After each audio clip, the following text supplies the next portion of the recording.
Hello बच्चों, पर फिर से स्वागत है आप सभी का अपने यूट्यूब चैनल श्री गुरुकुल में। और आज बच्चों हम लोग पढ़ने वाले हैं क्लास 10th का हिंदी काव्य का चैप्टर झांसी की रानी की समाधि पर, जो कि बच्चों सुभद्रा कुमारी चौहान जी की लिखी हुई एक बहुत फेमस आप कह सकते हैं काव्य की रचना है और बहुत अच्छी काव्य की रचना है। अगर आप इसको पढ़ते हैं, अच्छी तरीके से समझते हैं, तो आपको बहुत ही रोचक ढंग से ये समझ भी आएगा और इसको पढ़ने में बहुत ही आनंद भी आएगा। तो आइए हमारे साथ हम शुरू करते हैं इस अपनी झांसी की रानी की समाधि की यात्रा को। इस समाधि में छिपी हुई है, इस समाधि में छिपी हुई है एक राख की ढेरी, जलकर जिसने स्वतंत्रता की, जलकर जिसने स्वतंत्रता की दिव्य आरती फेरी। यह समाधि, यह लघु समाधि है झांसी की रानी की अंतिम लीला स्थली, यही है लक्ष्मी मर्दानी की। यहाँ पर देखिए आपको जो बताया जा रहा है उनकी समाधि के बारे में, यहाँ से पहले पंक्ति में बताया जा रहा है। मगर संदर्भ आपको बता दूं, संदर्भ तो देखिए सबका एक ही होगा, तो सबसे पहले मैं आपको संदर्भ बता देता हूँ कि यह पद्यांश काव्य संकलन में संकलित झांसी की रानी की समाधि पर शीर्षक कविता से उद्धृत यानी कि लिया गया है, जिसकी कवित्री सुभद्रा कुमारी चौहान जी हैं। ठीक है। इस समाधि में छिपी हुई है एक राख की ढेरी। कवित्री झांसी की रानी लक्ष्मीबाई की समाधि की ओर संकेत करती हुई कहती हैं। देखिए ये चीज़ बहुत लिखना महत्वपूर्ण हो जाता है, क्योंकि यहाँ पे किसके बारे में बात हो रही है। देखिए इस समाधि में छिपी हुई है एक राख की ढेरी, यहाँ पे समाधि के बारे में बात हो रहा है। तो इसको हम लिखना कैसे प्रारंभ करेंगे कि कवित्री झांसी की रानी लक्ष्मीबाई की समाधि की ओर संकेत करती हुई कहती हैं कि यह जो साधारण सी समाधि दिखाई दे रही है, यह जो साधारण सी समाधि दिखाई पड़ रही है, इस समाधि में राख की ढेरी छिपी हुई है।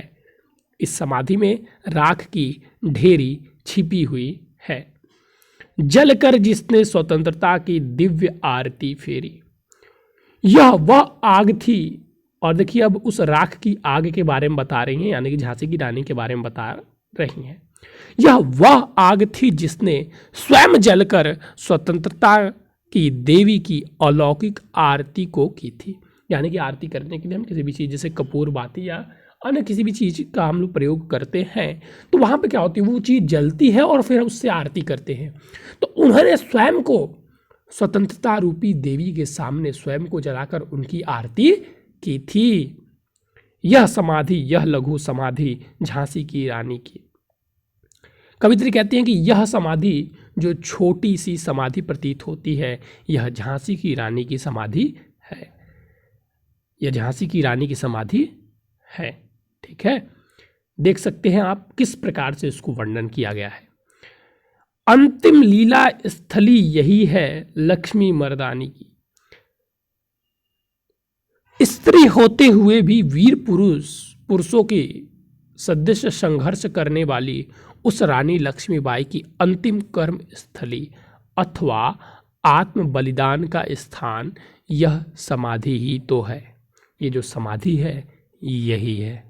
ठीक है, चलिए आगे बढ़ें। बहुत देखिए यहाँ पे क्या किया गया था, समाधि के बारे में वर्णन किया गया था, फिर उसके बाद उन्होंने अपने आप को जलकर स्वतंत्रता रूपी की आरती फेरी थी, और फिर बताया जा रहा है कि जो झांसी की रानी जो स्त्री होते हुए भी पुरुषों की तरह लड़ी थी, संघर्ष करने वाली जो महारानी थी, जो रानी थी लक्ष्मीबाई, उनकी अंतिम कर्म स्थली यही समाधि तो है। ठीक है, चलिए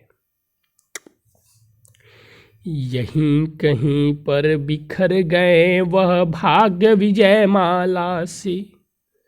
ध्यान दीजिएगा यहाँ पे, यहीं कहीं पर बिखर गए वह भाग्य विजय माला से, उसके फूल यहाँ संचित हैं यह स्मृति साला से। सहे वार पर वार अंत तक लड़ी वीर बाला सी, आहुति सी चढ़ी चिता पर चमक उठी ज्वाला सी। कह रहे हैं, देखिए यहाँ पे कवित्री जी कह रहे हैं कि झांसी की रानी यहीं कहीं बिखर गए वह भंग विजय मालासी। भंग विजय मालासी। देखिए झांसी की रानी की समाधि पर परिचय देते हुए कवित्री कहती है, क्योंकि देखिए वहाँ पे परिचय दे रही है समाधि के बारे में, यानी झांसी की रानी का परिचय दे रही हैं कि जिस प्रकार कोई विजयमाला टूटकर बिखर जाती है, जिस प्रकार टूटकर कोई विजयमाला बिखर जाती है, उसी प्रकार झांसी की रानी के अंग कट कर जहाँ बिखरे होंगे, ठीक है, वह स्थान यही है, वह स्थान यही है। उसके फूल यहाँ संचित है, यह स्मृतिशाला सी इस समाधि के आसपास रहे होंगे। माला के फूलों के समान ही रानी के फूल इकट्ठे, यानी कि अस्थियां इकट्ठे करके इस समाधि में रखे गए हैं। यह रानी की स्मृति शाला सी है, यानी कि यह रानी की स्मृति शाला सी है। सहे वार पर वार अंत तक इसी स्थान पर रानी लक्ष्मीबाई ने शत्रुओं के प्रहार पर प्रहार अर्थात बार बार होने वाले प्रहार को सहन किया था। लड़ी वीर बालासी, वह वीरंगनाओं के समान वीरता से लड़ती रहीं और आहुति सी गिर चढ़ी चिता पर, और अंत में यज्ञ में दी गई आहुति के समान वह मृत्युशाला पर चढ़ गईं, चमक उठी ज्वाला सी, और देश प्रेम के यज्ञ में बलिदान हो गईं और अग्नि के समान चमक उठी उनकी ज्वाला, यश फैल गया, उनकी ज्वाला से जो यश था वो फैल गया। सोचिए आज के समय में हम लोग इतनी आसानी से इस कविता को मात्र आप पढ़ लेते हैं, अगर इस पे विचार कीजिएगा वो किस प्रकार से अपना जीवन व्यतीत की थी, कितनी उनके अंदर साहस थी, वो क्या चीज़ें उनके अंदर थी जो हमें अपनाना चाहिए, चाहे पुरुष हो चाहे स्त्री, दोनों के लिए मैं ये बात कह रहा हूँ। बहुत जितनी भी चीज़ें अगर आप उनको पढ़ें, ध्यान से सुने, आप जो चीज़ें कविता पढ़ते हैं इसको मात्र कविता मात्र मत रखा कीजिए कि ये काव्य है और इसका जाके हमें पेपर में व्याख्या कराना, नहीं, इसके लिए तो पढ़ाया ही नहीं जाता है। आपको इसके लिए पढ़ाया जा रहा है कि आप उस संघर्ष को देखें, समझें और अपने अंदर उस चित्त को उभारें कि आज हम लोग जिस स्वतंत्रता के लिए ऐसे आसान गलियों में चिल्ला देते हैं, चल देते हैं, उसके लिए उन लोगों ने कितनी सारी चीज़ें की हैं। उस बलिदान को सोचिए, उनको कौन सा, आप कभी सोचिए वो राजा थे, वो महारानी थी, न उनके पास पैसों की कमी थी, न भोग विलास की कमी थी, वो अपना जीवन बहुत बेहतरीन तरीके से व्यतीत कर सकती थी। लेकिन अगर आज वो ऐसा की रहती तो आज हम उनको पढ़ नहीं रहते। तो सिर्फ सुख सुविधाएं ही कोई चीजें नहीं होती हैं, इस बातों को समझिए, आप लोग सोचा कीजिए। बढ़ जाता है मानवीर कारण में बलि होने से, मूल्यवती होती सोना की भस्म यथा सोने से, रानी से भी अधिक हमें अब यह समाधि है प्यारी, यह निहित स्वतंत्रता की आशा की है चिंगारी। देखिए यहाँ पे क्या कह रही है माता कवित्री, झांसी की रानी की समाधि के विषय में अपने भावों को व्यक्त करती हुई कहती हैं कि युद्ध में बलिदान बढ़ जाती है मानवीर का, युद्ध में बलिदान होने से वीर का मान बढ़ जाता है, रण में बलि होने से, जिस प्रकार मूल्यवती होती सोने की भस्म यथा सोने से, जिस प्रकार सुवर्ण की भस्म एक अमूल्य रसायन हो जाती है, अमूल्य औषधि का काम करती है, और सुवर्ण से कोई और रानी से अधिक हो गई यह समाधि अब प्यारी, यहाँ निहित स्वतंत्रता की आशा, और सुवर्ण से कई गुना अधिक मूल्यवान होती है। कवित्री कहती हैं कि रानी की यह समाधि हमें रानी से भी अधिक प्यारी है, क्योंकि इस समाधि में स्वतंत्रता की आशा की चिंगारी रखी हुई है, स्वतंत्रता की आशा की चिंगारी रखी हुई है। अच्छा, दो पंक्ति और है ये, इससे भी सुंदर समाधियां हमें जग में हैं पाते, इससे भी सुंदर समाधियां हम जग में हैं पाते, और यहां तक पूरा उसको कंप्लीट कर देते हैं। उनकी गाथा पर निरस्थिर क्षुधा जंतु ही गाते। अब देखिए यहाँ पे क्या बता रही हैं कि ऐसी आप देखते हैं तो ऐसी आपको समाधियां बहुत मिल सकती हैं। समाधि आपको अगर मिलने की बात करेंगे तो आपको बहुत सारी समाधियां मिलेंगी, पर कवियों की अमर गिरा में इसकी अमिट कहानी, स्नेह और श्रद्धा से गाती है वीरों की बानी। देखिए अब यहाँ पे क्या कर रही है प्रस्तुत पंक्ति में, इस समाधि में कवित्री यहाँ पे कह रही इससे भी सुंदर समाधियाँ, इस समाधि से भी बढ़कर हमें संसार में समाधियाँ मिलती हैं, इससे भी समाधि से भी बढ़कर हमें कई सुंदर समाधियाँ संसार में मिलती हैं, ऐसा कवित्री कह रही हैं। भले ही वे सुंदर हैं, महान विशाल है, परंतु रात्रि के समय भी उनका झिंगूर छिपकली उनमें चहलकदमी करके उनका यशोगान करते हैं, जबकि झांसी की रानी की समाधि यशोगान कवियों की अमर वाणी द्वारा होती है, जिसमें श्रद्धा रहती है, स्नेह रहता है।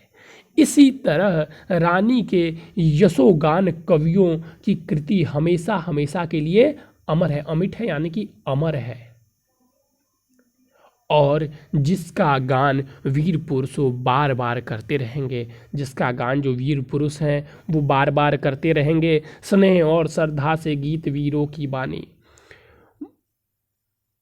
ठीक है, जिसका गान वो बार बार वो करते रहेंगे। चलिए हमें यहाँ से पढ़ना था, हमने यहाँ से पढ़ दिया, माफ़ कीजिएगा। एक पंक्ति लास्ट और बची हुई है, देख लीजिएगा कि बुंदेले हर बालों के मुख, बुंदेले हर बालों के मुख, हमने सुनी कहानी, खूब लड़ी मर्दानी थी वो झांसी वाली रानी। बुंदेलखंड के भाटों वहाँ के लोगों द्वारा हमें बताया गया है कि रानी लक्ष्मी रानी ने झांसी में अंग्रेजों से जमकर लोहा लिया था और लड़ते लड़ते अपने प्राण न्यौछावर कर दिए थे। इस प्रकार यह भूमि बहादुर रानी की अंतिम लीला स्थली बनी है। खूब लड़ी मर्दानी वो थी झांसी वाली रानी। कितनी ये पंक्तियां हम लोगों ने बहुत बार बचपन से सुनना प्रारंभ कर देते थे। सोचिए क्या था उनके अंदर, कुछ ऐसा। जिज्ञासा बढ़ाइए, उनके बारे में जानने की इच्छा रखिए, पढ़िए, सोचिए। देखिए मात्र इस काव्य को पढ़कर आप बस व्याख्या लिख के चले आएंगे, उससे आपका कुछ होने वाला नहीं है। लेकिन एक बात जरूर कहूंगा